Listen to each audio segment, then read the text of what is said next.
Guys, ito ang ating recipe for today. Ayan, pork ribs with bean curd stick at water chestnut. So, ayan guys, papakita ko sa inyo kung paano ito lutuin. Ayan, binabad ko muna yung bean curd stick at saka balatan ko yung water chestnut kasi isa yan sa mga sahog ng aking recipe.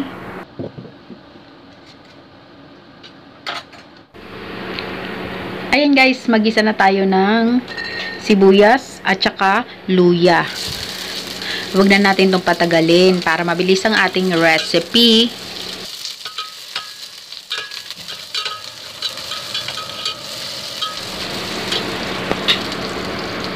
Isunod na natin ang pork ribs. Ayan, halo-halo lang ng konti. Habang tayo nanonood, pa-thumbs up naman po ang aking video at share na rin para sa mga gustong matutong magluto. Ayan, nilagay ko na ang choho paste. 1 tablespoon lang. Huwag masyadong marami, baka masobrahan. Nilagay ko na rin ang water chestnut na binalatan natin kanina.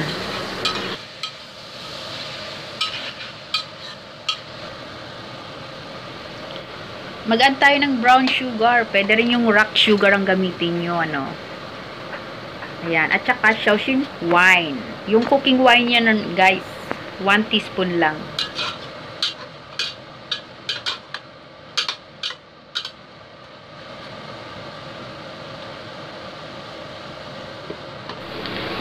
Takpan lang natin saglit, ano.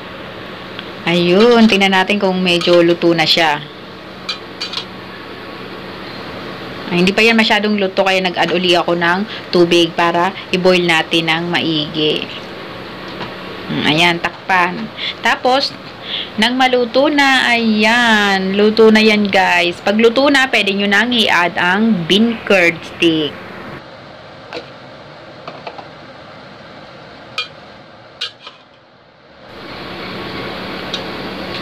Pag naluto na ang bean curd stick, saka natin ilagay yung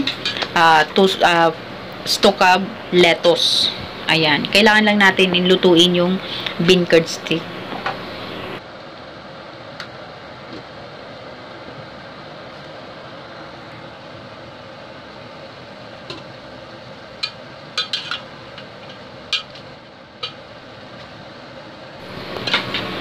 Para may kulay ang ating niluluto, syempre, nag-add ako dyan ng lettuce. Ayan. Konti lang, pampakulay lang sa ating ulam para hindi mukhang nakakaumay.